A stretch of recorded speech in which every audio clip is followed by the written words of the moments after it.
Cool. Yeah. All right, guys. Check, check. 1, 2. We are back with part 2 of episode 176 of the Redman Group. Richard's internet basically fixed itself like right after I ended the last thing. We'll keep going. Let's see how long we can get this going for.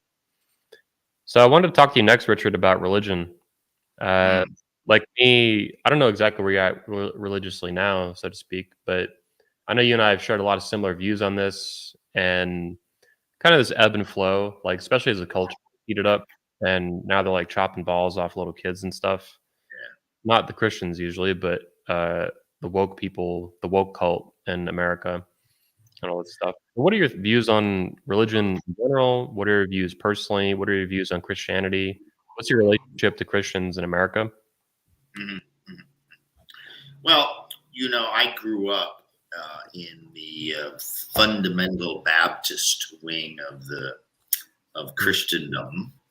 I actually attended my first year of college in a Bible school in Chattanooga, Tennessee Temple University. I won a preaching contest and a song leading contest from the pulpit when I was in high school. Wow. So I'm very familiar with it, studied in fact.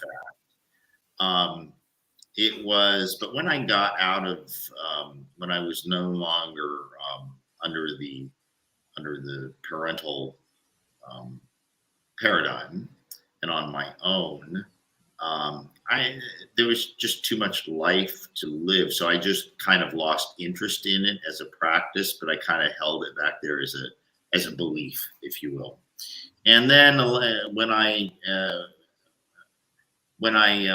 lived in France from 90 and 91, 2 years, I did a lot of reading. There was a lot of free time, so I did a lot of reading. And I just basically came to the conclusion that it was nonsense,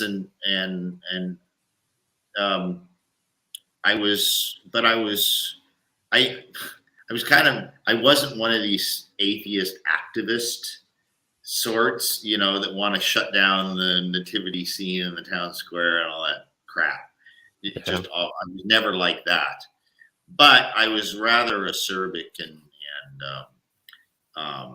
insulting to people who could possibly believe this stuff. Well, I think you hinted at it right when we started down this path here.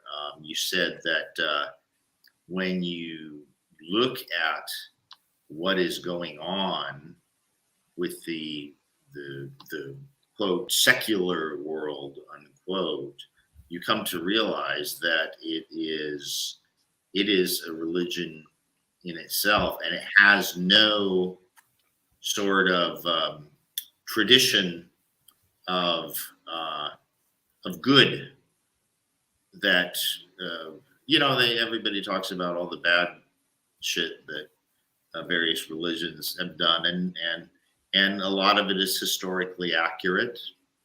However, look at all the good that they have done as well, and to serve as sort of a cohesive thing for families and small societies, right?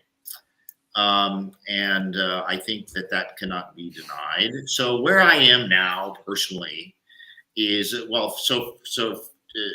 two things is where I see the world is I see I would rather have the religions than the cults of elitism and wokeism and feminism and all of this, because they really have no grounding principles, as religion does, though they are not perfect. I couldn't believe it with the whole COVID thing, that so many churches across America essentially let them, state and local governments shutter their church doors. That's crazy. That was crazy to me too. I was really disappointed with that. These people, that's what is so frustrating is, some of them are sincere believers, but I think a lot of Christians in America and around the world, they're really not. They're not willing to die for their God. they're willing to believe that there's an afterlife and they can be punished and go to hell, as long as it's just talk and it's hot air and it's cheap talk. Yeah. But the minute Well, the government comes to shut your door down, Right. they just give up. So that gets me to where I am in my position. I tell people I don't use the term atheist any longer. I say I'm a non-believer in literal interpretations. You know, I don't believe there's a big God or Buddha or Jehovah or Allah in the sky. So you're an infidel. You're a non-believer. Yeah. You So dirty infidel. Yeah, I don't believe in literal interpretations. However, I believe in well, let me put it this way. I acknowledge the force for good and value that religion has, both at a societal level and in a personal level and in a familial level. That's undeniable. I mean, so many great families and great small societies and communities and churches that have done wonderful things. And they've done it with fervent belief, you know, undergirding them, so to speak. And so it gives them, it's an esprit de corps sort of thing, you know. So in that context, maybe we need more of it, and maybe we need some back to basics of it too, because I don't, you know, we've seen what having a ship without a sail or a rudder does. They, you know, any new thing. So, you know, now you have the new thing, the current thing, right? And there's and it's an inch mile thing with the left. It doesn't matter what they ask for. If you grant it, then their demands will become more outlandish and more outlandish. I mean, the shit that goes on now is mind-boggling. You see, they went from gay marriage to mutilating children in a span of like six years. Yeah. I've said that. I used to live from about, when was it, 2005 or 6 to 10, so about 5 years. I'd always wanted to live in lofts, and so we'd sold a house in the burbs, and I bought a new construction loft, and so there's about 65 units or so. I would say about a good 20% of them were either gay singles or gay and lesbian couples. And you know what? I got along with them fine. Some were good friends, and had really no problem. And in those days, it was like, you know, my joke was that hell yeah, I support gay marriage. I think you have every right to be as miserable as the rest of us are. And so, you know, joking. And but then when they get it, then what? Okay, well, we won that battle. Okay, we're not going to be satisfied, so we've got to go on and on and on. But it's so that's just one example. It's that way with virtually everything. You know, the Black Lives Matter, the Antifa, you know, and the duplicity and the double standards are like just crazy. And double standard. Somebody, I just found this today. Someone dug up a letter that Obama's organization, after he was president, this was in 2018, so he'd already vacated the office. He had over 1 million documents in a Chicago warehouse, and he was negotiating with the National Archives after he had digitized them, and write in his letter, some are classified, some are not classified, blah, da, blah, da, da, da, da, da, da. And was there a raid on his place, on his warehouse? No. So these sorts of double standards are just, I don't know what's going to happen. It's though, this is what aggravates me about conservatives is that they're hypocrites too, and they Yeah, don't like it. They don't like it being called out. It is yeah, more explicit with the left, like you're saying, because they have so much power. They have so yeah. much overt structural power within the structures that drive our entire culture, our entire country, politically, the media, Hollywood for entertainment and propaganda, brainwashing, the schools, universities, the military. But conservatives, like, let's focus. I think you'll understand, or you'll agree with this pretty quickly. How many so-called conservatives today, neocon, rhino, or hardcore MAGA, whatever, right? Whatever flavor of conservative, how many of them are actually just feminists from 20 years ago? Hmm. I would say a huge majority of them, 80%, especially with the women, but even the Yeah. men, their beliefs and their opinions, if you threw them on C-SPAN in 1997, it would be considered a radical feminist position. Today, it's mainstream conservatism. It's like, what the Well, fuck are these and people talking about?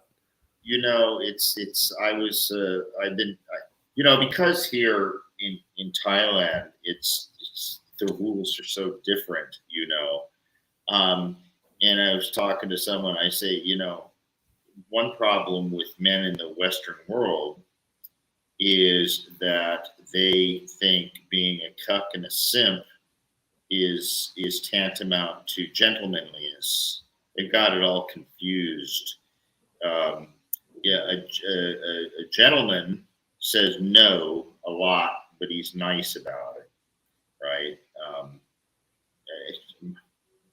I'm a jokester, I guess. I tell girls here, Thai girls, I say no, I say because they ask you ask you for things all the time. I say no, maybe next time, or something like that. I say here's my rule: is girl asks you for something 10 times, you say no 7, and you say yes 3. Hmm. So that's kind of my definition of gentleman, But these guys, they don't know how to treat women. They've lost the respect of women, and that's part of, in my view, part of the rise in feminism is that women don't respect men, but they don't respect each other really, Mhm. and but they're so bellicose that that men kowtow to them. Um, and I'm going to be a gentleman and not use the words that are on the tip of my tongue. I don't need to. Um, Yeah, I it's, love how it's your favorite word is the C bomb. It's pretty nice. It's a nice word. well, the funny thing is I have a ton of Brit friends here, right? And it's a term of endearment in the right context Yeah. amongst the British, or even Aussies and Scots and Welsh and Irish as well, So Yeah. I have friends that I tell you, I have more UK friends than Americans at this point, Hmm. and Aussies too. And a few Kiwis, you know. Who I find the most annoying though is the damn Canucks. Really, it's weird. Canadians. Yeah. Yeah, I can see that. I've had a couple problems with Canadians myself, as you know. Uh, But yeah, a lot of them are just fake nice guys, hyper polite, conflict averse beta males. I mean, but there's enough beta males in America and Canada. It's even worse. Just rampant beta male nice guy crap. one of my Yeah. one of my newest friends here, and I tend to stay off politics. The funny thing is here though, is we're very skewed because to be an expat in the first place and living in Thailand kind of puts you in a certain percentile. You're like the 2%, right? Except for the young ones. The young ones, they're here on like work permits or education permits or something like that. I'm talking about the older dudes, and even in a lot of cases the women. I have some expat friends who are Western women, and they're fine, and for the most part so are the men. They're not really too political. Here's another thing. COVID COVID made it such that the world, at least in our community, the world knows the world politics. I mean, I know Brits and Aussies that know as much about U.S. politics as they throw in that they're talking the names all the time. Pelosi and this guy and this guy and this guy. They get Wow. the news. They pay attention to it, right? And I know a lot about like British and Aussie type stuff. It's interesting. COVID kind of shrunk the world in that regard. Yeah. I want to move on to a different topic, and we might revisit some of these other ones like religion later. What do you think about, and you've seen me go after these guys, and you've seen it, I'm sure, in other industries. What do you think about frauds? Like the Manosphere, for example, is this kind of large, loosely organized movement community. It's an industry as well. There's millions of dollars floating around, just like the fitness industry or the paleo movement, all that kind of stuff. You were in debt consolidation, different financial industries. But what is your Yeah. experience with frauds, and what goes through your head when you see me like make a meme about one of these losers who's a liar and a snake and just dating old Well, fat women and stuff? the thing, I'm too close to it. Really, I'm not. I'm just, but I've spoken at your gig 4 times, so Mhm. I'm peripherally, tangentially familiar with everything. Plus, I'm a business guy, and I know, um, I know I have an idea why you do what you do, right?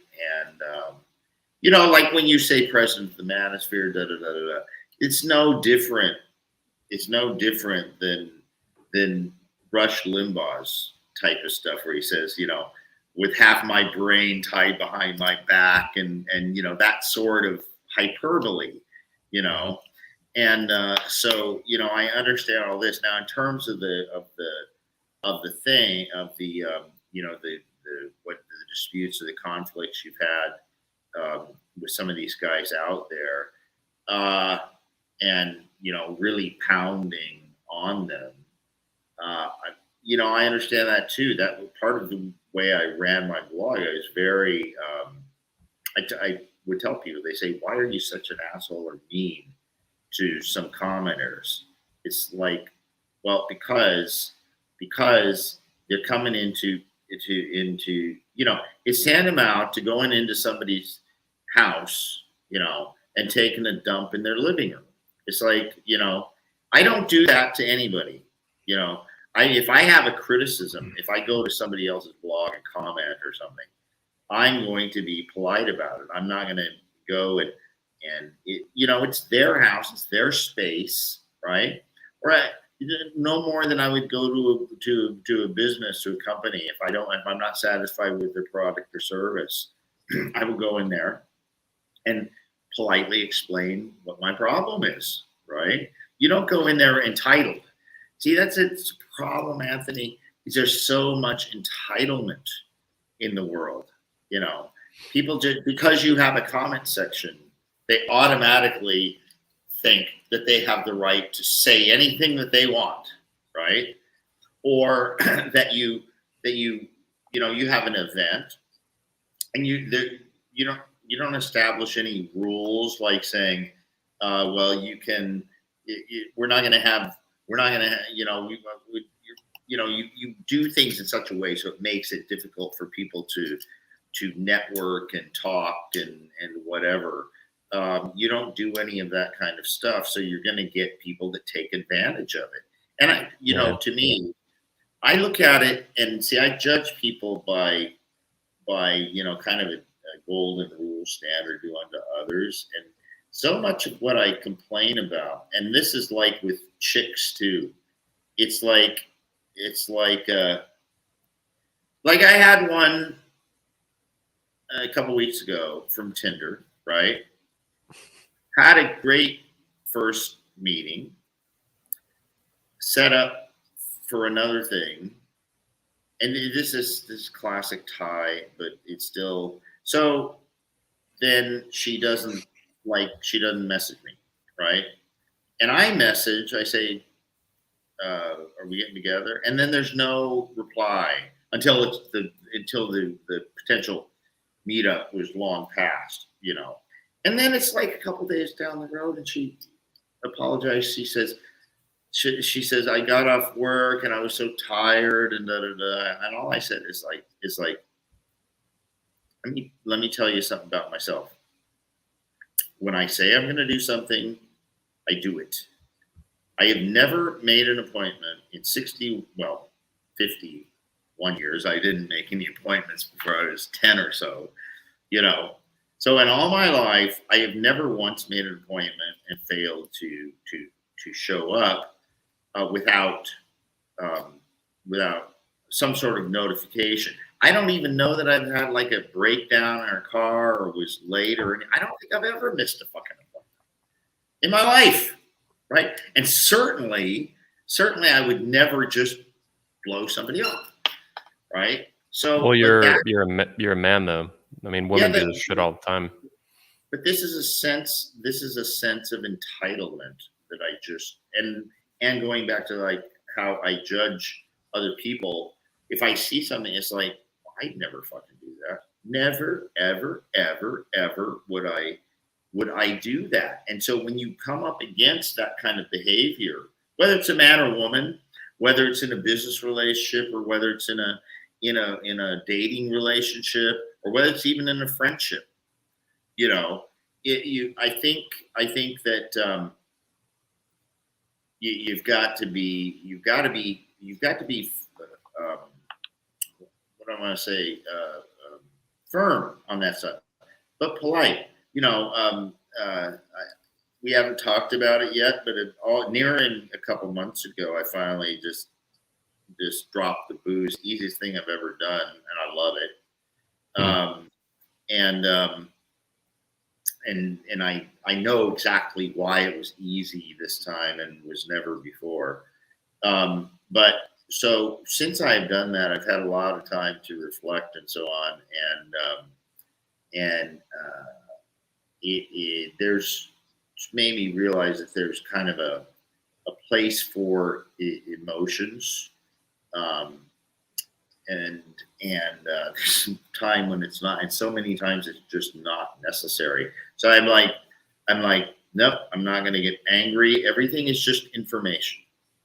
If you take on that, but at least for me, if I take on that mentality where something that would like annoy me or anger me or something like that, like, it's just information, right? There's no need. And then if you look at it as information is information, then you can make a detached thing about it. And that's where I'm coming from with this whole idea of like, I can not be mean about it, not call them names or this or that or insult them. I can just say, I'm sorry, but or I'm sorry, not sorry, but I really can't. I can't associate with you at that level. I can be cordial with you, but I told a chick just yesterday. I said, yeah, you're too flaky for me. I'm sorry. You're so when we're together, you're nicest person ever. She does that arm stroking and shit like that, and really, really cool. And then then she's just flaky. Otherwise, she says, well, call me in the morning and we'll go out to breakfast. So I call her in the morning. She answers like, still in bed, asleep. See, Richard, this is why when I was single, I just do not put up with that shit. Man. Well, you don't have to. If you just fuck them on the first date, there is no flake. They can't. I mean, there you go. I mean, they can flake on the first date, obviously, but if you get to that point, then I'm 61. She's 20.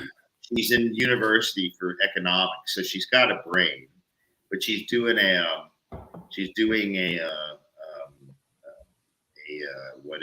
internship at a nursing home because she's thinking about going into. And wait, this is a Thai chick. This is what Thai women do. Yeah.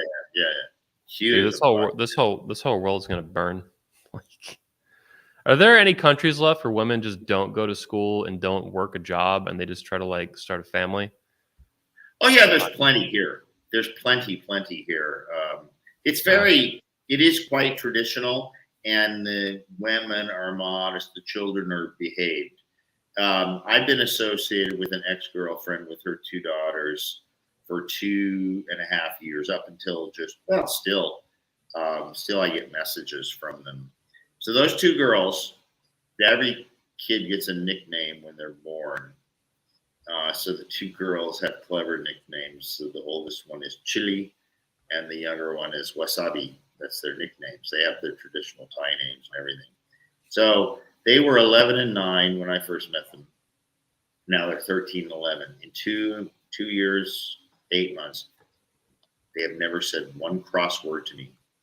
Not one. Ever. Now, they've had their feelings hurt a couple times, little sulking, whimpering, but they will never lash out at you. Never once, ever. They're respectful.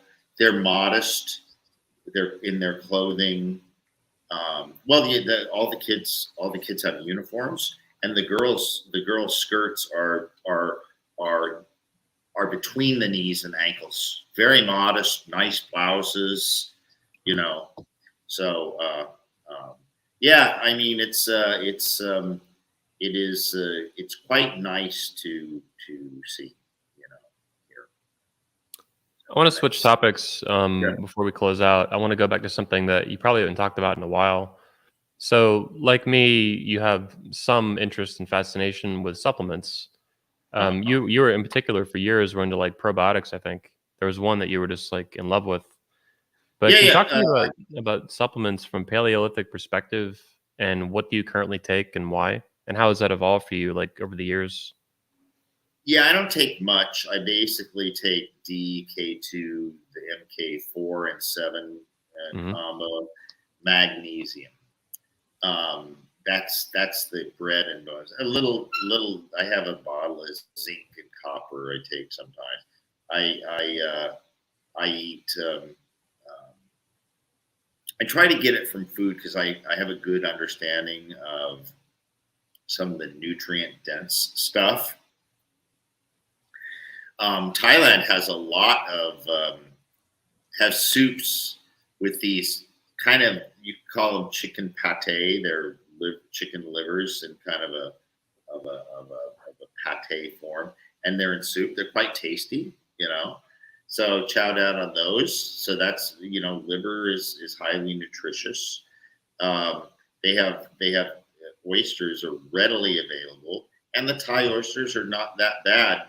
There's one restaurant here that flies them in from France every oysters from France and mussels from Netherlands every Friday, and they're reasonably priced, So I try to eat the nutrient dense foods like that quite a lot. I eat eggs.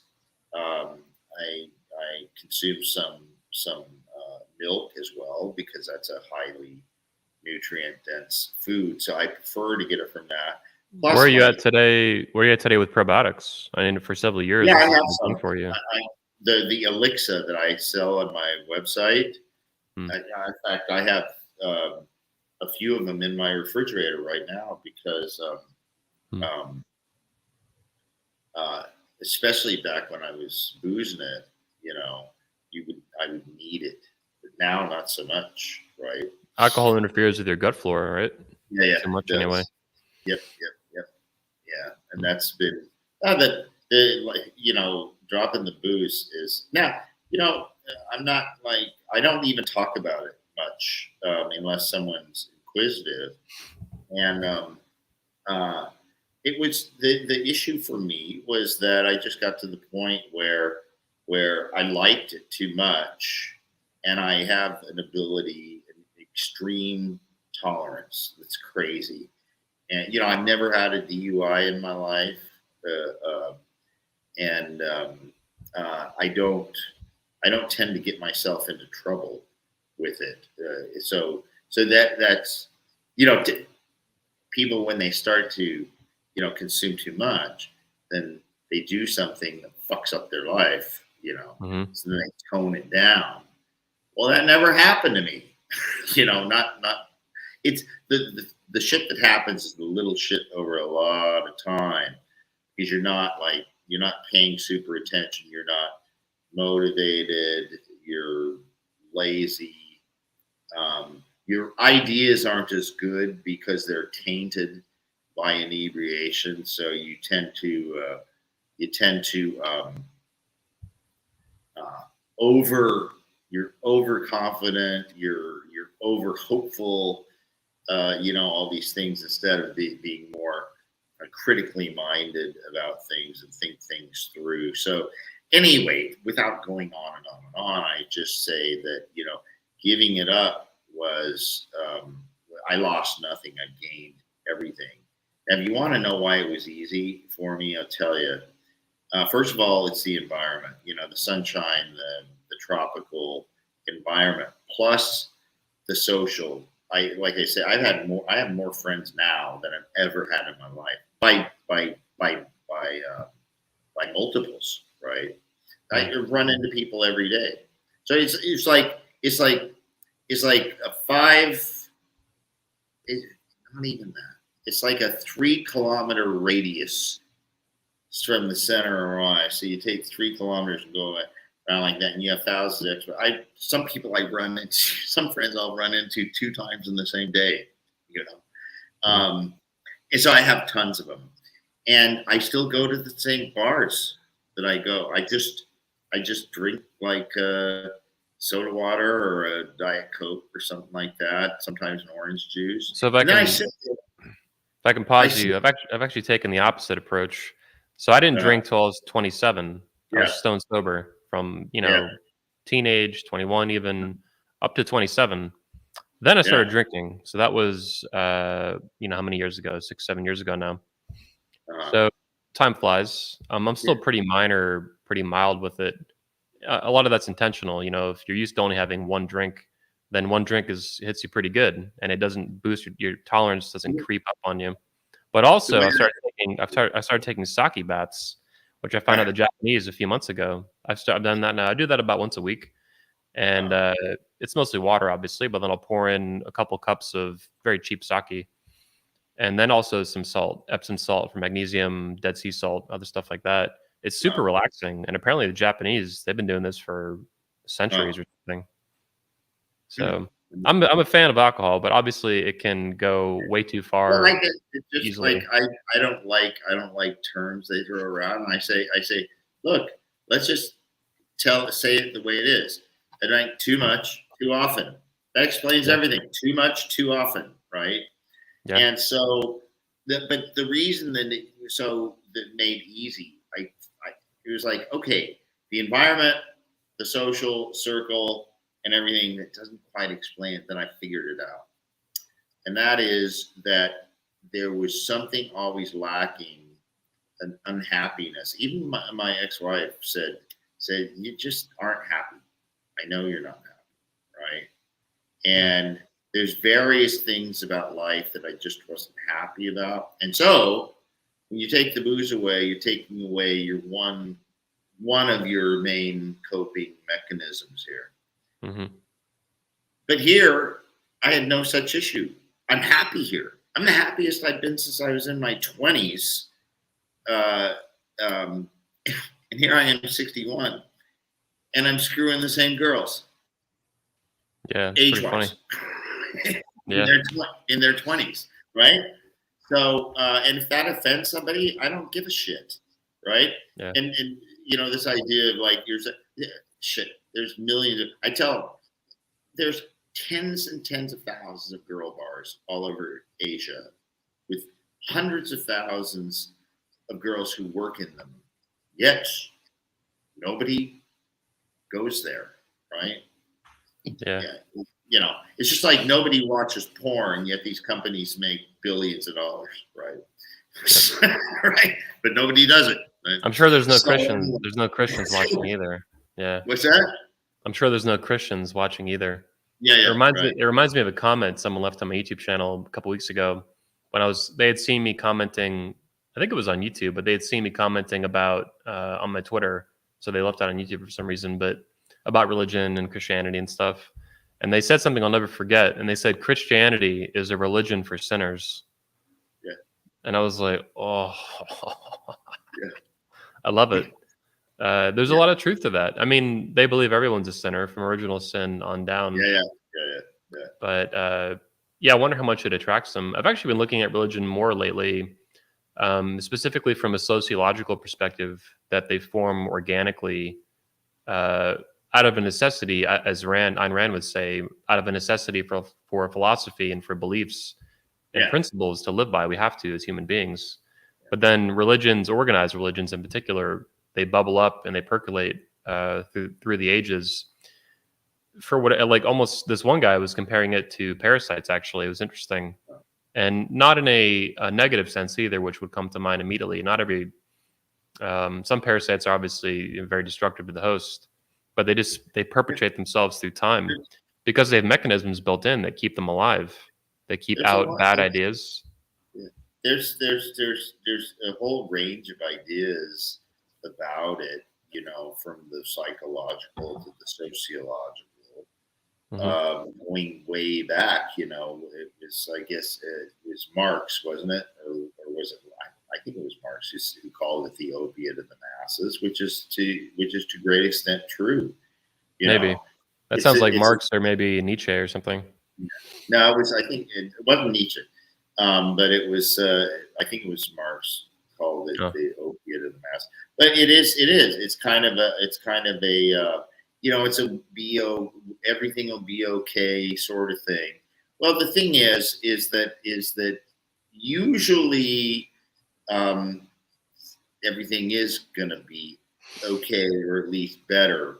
If humanity didn't it didn't get better in larger scales of time than like the last few years, you know, um, we would have died out a long time ago. it would have died out a long time ago, right? So I think on some level, religion is a need. But if you look at the history of religion, um, it has become generally much more liberal um, over the eons. I mean, one reason that Islam is uh, is the way it is it's 600 years younger than Christianity, and then Judaism is older than Christianity. Far older. Um, so Islam just has a. I have I live like just a little ways from a mosque. Southern Thailand um, has a small most people are still Buddhists, but it does have a Muslim population. Man, I love going to their restaurants. Man, it's Thai food on steroids for me. I think they're better. They have better food than the Buddhist Thais. And the mosque, I hear their prayers through the microphone. I don't know how many times they do it every day, but I can hear it in the distance. Well, it's the same thing when I lived out in the boonies out in the provinces in Thailand for about 5 months. I could hear the monks, the Buddhist monks, with their morning chants that start like 4:30 in the morning or something like that. It's quite soothing. I like it. I really do. I do like it. So there's the elements of religion that are quite nice, and so I think it's kind of a human need, but they're liberalizing. You take it all away, and you end up with this what is it, critical race theory, Black Lives Matter, wokeism, feminism, um, um, LGBTQism, transgenderism. The list goes on and on. It just fringe nonsense So bullshit I've sort thought of of that. stuff. I've thought of that too. My explanation of it is similar to the way you just put it. It's that the minute you take away an organized religion out of someone's life and their community and their mind or whatever, they fall to the lowest common denominator of thinking. They fall off a cliff, basically, mentally, cognitively. So I don't agree, like you, with the literal interpretation of any religion. To me, it's beyond plausible. It's almost hilarious that thousands of religions evolved over thousands of years in every different geography of the world, and your Yeah, particular religion is the only true one, and all the other yeah, ones are fake. This is delusional. yeah. It But is the minute you take away an organized religion, yeah, they fall immediately to communism, to Marxism, to feminism, to right. wokeism, to Yep. really hardcore racism, like the critical race theory crap. So my thinking is that there is no one really has a solution right now because our race our species is still so fucking primitive that the minute you take away Sky Daddy, people just fall to like communism and basically a slippery slope to like genocide or communist revolution. That's how fucking stupid our species is. I think you would agree with that statement. You and I can sit here and discuss it in a detached way without even coming to the realization that we are so rare. Because Yeah. even people who don't believe in the organized religion, they believe in something. Yeah. Look at that tattoo. People ask me, what does that mean? I said, it's a black flag. What does that mean? I say, all the flags have all these colors and designs. Da da da da da. I'm no flag, no allegiance. I don't carry water for any any sort of organization or ideology. Right? If it works for you, great, fine. You like going to church and seeing your friends and your family and having your message and singing the hymns and all that stuff. Knock yourselves out. I don't need it. Uh, um, there's elements of it I can enjoy. You know, I like Christmas. You know, Yeah. um, Yeah, I'm uh, like you. I've never seen a family going to church and I get like upset about it or angry. This is a no, positive thing. People getting yeah, together with the community, they're sharing beliefs that they hold, hopefully sincerely. They're trying to raise their children to be moral and to be virtuous inherently. Like that's the fundamental direction.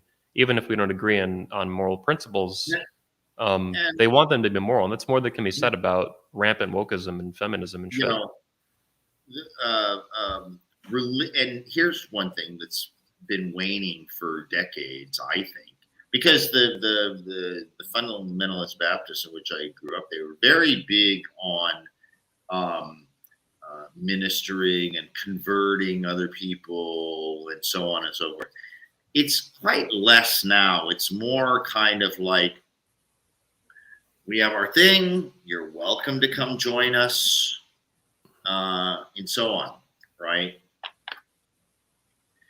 now, and they're not interested in most of them.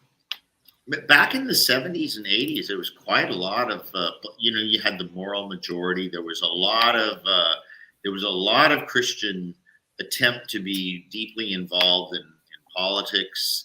There was a lot of politicians that gave lip service to it. That was a lot more than just standing into having a speech and saying God bless you, and the typical memes that they throw out. Um, but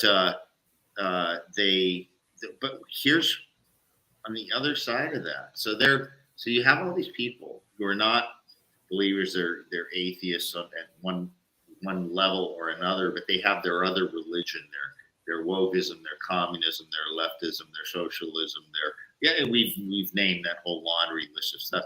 And what's the thing that they want to do the most is basically cram it down other people's throats Hmm. and force it on other people far, far more than the traditional organized religions do.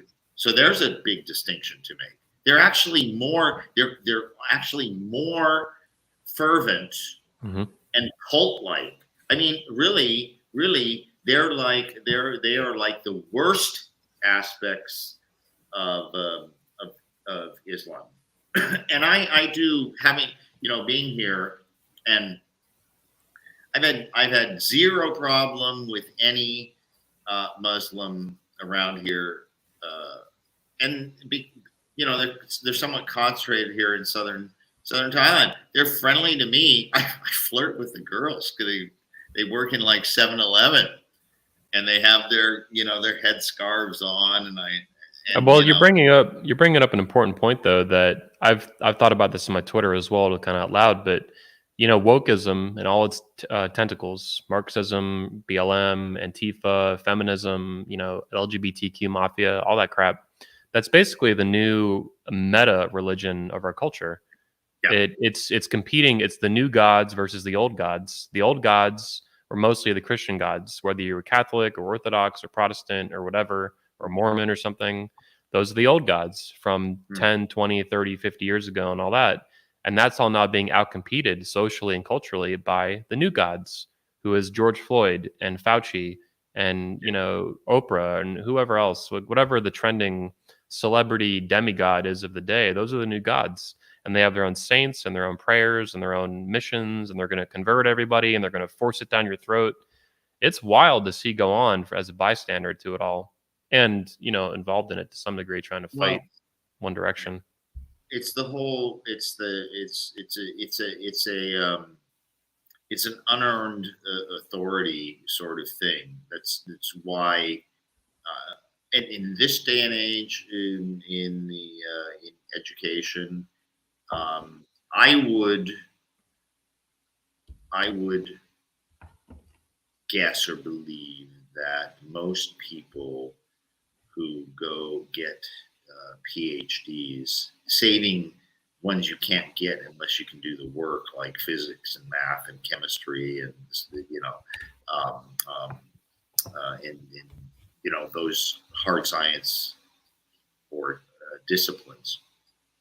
But most of the others, they get them because they're pretty easy to get, and they want those letters after their names so that they don't have to explain themselves too much. They're just taken as an authority, an expert. Yeah. Yeah, it's a huge waste. I mean, all that crap now. It used to be worth something, and now it's just like fluff to keep, you're right, to keep people silent or something, or to bully you. Arguments from authority, all kinds of fallacies they'll use, talk down to you. I dropped out of college myself. I'm so glad that I did. I dropped out 4 years in, actually. And I could have even dropped out sooner and probably should have, but my life turned out pretty well. I'm pretty happy with what I've done. You dropped out to run a business. I mean, yeah. Did you know that I failed how to start a business twice in a row in college? That's why I eventually dropped out. That was kind of like the signal from a god that I didn't believe in, a signal from the universe. So I'm like, this is absurd. I already had a business. Well, I blew, when I got out of the Navy in 93 and early 93, and I had saved up like about 50K. And I blew through that in 2 business failures, which I now call tuition, right? My degree is in business administration from Oregon State, but that a business degree teaches you how to be an employee, maybe a manager, right? Doesn't teach you how to start a company, which I did from a bedroom. I built it to 30 employees and 3 million annual revenues with pretty good run. And so the education doesn't really, you just gotta go out and do it. But you don't need, if you get, why do you need an MBA to be an employee? I've talked to students, recent graduates sometimes with MBAs, and I've never met a single one that struck me as like a skilled businessman or frankly, even significantly intelligent. These are just like average Joes that are going to end up working at a restaurant. Like, well, I think I tell people, I say, the world has changed. You can't, if you need to know a fact or a set of facts, Google it. And, or you can even do more formal things and take everything that is worth knowing, and most stuff that isn't worth knowing is on the internet, and there are any number of places that offer courses. Even some of the traditional universities, you can do their online courses, so you can take that stuff. You don't need to pay all this a ridiculous amount of money. It's insane. And that's another thing. Why does somebody spend that much money to go to an Ivy League or some of the other very expensive universities? It's so that they have that. So they say, I went here or I went there, right? It gets them. my favorite is 21 University. It's the best university on the internet as far as I'm concerned. Yeah. Join now. Well, you do. That's good. That's good. Yeah. You have a lot of course material there, right? And it's evolving. It's evolving because I'm sure if you look at presentations from your first few years, they're quite a bit different from they are now. I mean, even the first time I spoke, which was I think 2011, 11 or 12, something like that. It was 11. Yeah.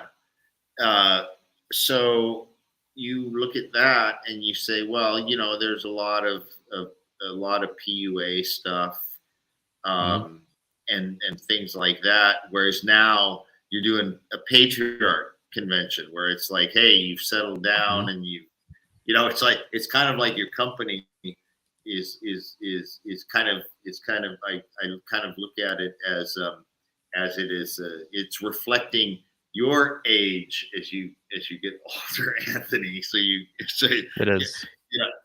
Like you have I think you have a nephew now, right? Or is it a niece? I have 3 nephews and a niece on the way.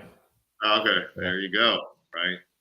Yeah. That was a big life-changing experience for me, just seeing them be born, all 3 of them now, especially the first one, Bryson. But yeah, I love them very much, and it really, because they're in my blood, it really snapped in my head. It made a lot of connections intellectually between rampant promiscuous sex with hot sluts and where that could actually lead. In particular, not just 18 years of dealing with this bitch who's crazy, but beyond that, the child will be stuck with that mother forever. That is what finally, and I had never heard anyone quite put it that way, but it's like, man, I could be dead. This kid could be lived to be 80 years old. I die maybe when the kid is 32, and then the kid is stuck with this woman who's a nasty bitch for the rest of his or her life. It was the longevity of this kid having to grow up with a shitty mother after I was even done dealing with her, after I was dead even. That's when I was like, whoa, whoa, whoa, whoa, whoa. I had to start reeling back on a lot of this behavior because I was really getting wild, man. Like 2018, 2019, and early 2020, it was just like getting out of control. Just increasingly risky behavior. That was my kind of drug of choice with chicks. Yeah. Anyway, man, I appreciate this conversation today. I got to get going here in a minute. I appreciate your time. We had a connections issue earlier, but this worked out pretty good. It's an opportune time because I need to hit the facility. So, gotcha. Thanks for your time. Yes, thank you. Anytime. Guys. Yep, Richard. Right. So thanks. Everyone, check out his website at freetheanimal.com. Link in the description. There's a lot of content here, like you mentioned. I think over 5,000 posts. He has about 5,100 or 5,080, something like that. Over 5,000. Yeah. Hell yeah. Everyone else, I'll see you on the next Redman group. Might be a few weeks from now because I have the convention coming up. Richard, thank you a lot. Everyone else, I'll see you on episode 177. Thanks, Anthony. And anytime, short notice, whatever. Anytime you want me to get in and say something to you or whatever, fine. No problem. Sounds good. Thanks, man. All right.